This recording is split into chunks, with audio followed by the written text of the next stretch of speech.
talk a little bit about media coverage now, a key part of this race, and we'll talk about why. The mainstream media has expressed doubts about Donald Trump's candidacy since he descended an escalator last June to announce his presidential bid. Our next guest has an article titled, "Trump Closing the Gap. Are the Mainstream Media Misjudging Him Yet Again?"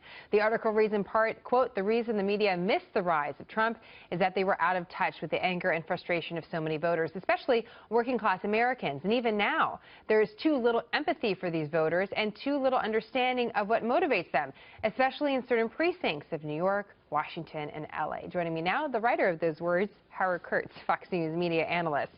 Your article is, I mean, it hits home, certainly for all of us, Howie, about how we cover the election and what impact that might have. Talk to us a little bit more about why you chose to write about this topic now and what you're seeing.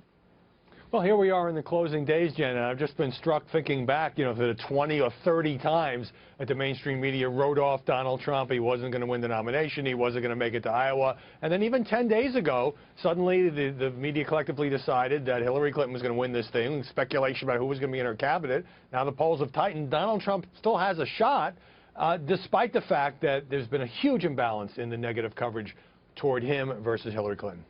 What is the impact of that, do you think, on the race?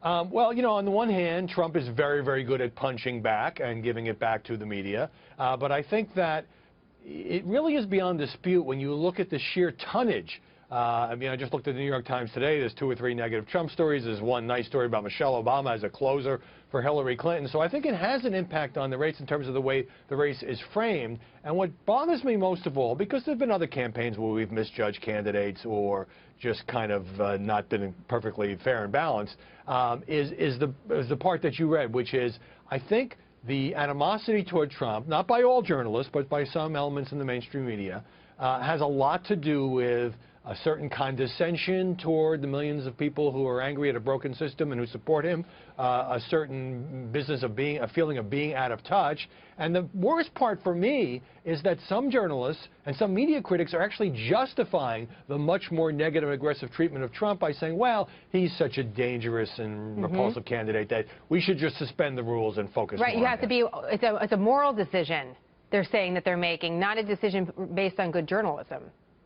Yeah, they're kind of saying, we have to save the country from Donald Trump. Well, that's not their job. The job of journalists is to cover both candidates aggressively and fairly. And I suspect that if Donald Trump loses on Tuesday, and he might win, there'll be a lot of journalists who will be high-fiving each other and saying, well, we did it. We stopped Trump. But, there's a great cost here to the credibility of the news business, and polls show that people get it.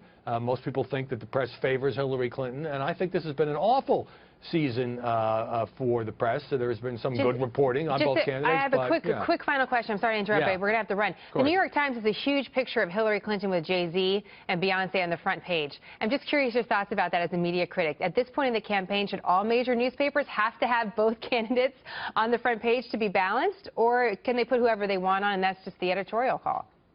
Well, not necessarily every single day, but if you look at the final week, there certainly should be as many positive pictures of one candidate as the other. Otherwise, because photographs matter too, images matter too, and that can unbalance it as well as words and headlines. Yeah, I was certainly struck by that picture, nice, big one above the fold, and I'll be curious what tomorrow's picture looks like. So we'll take a look at that. We'll check. Howard, thank you very much. We'll see you tomorrow on MediaBuzz. Thank you. Good.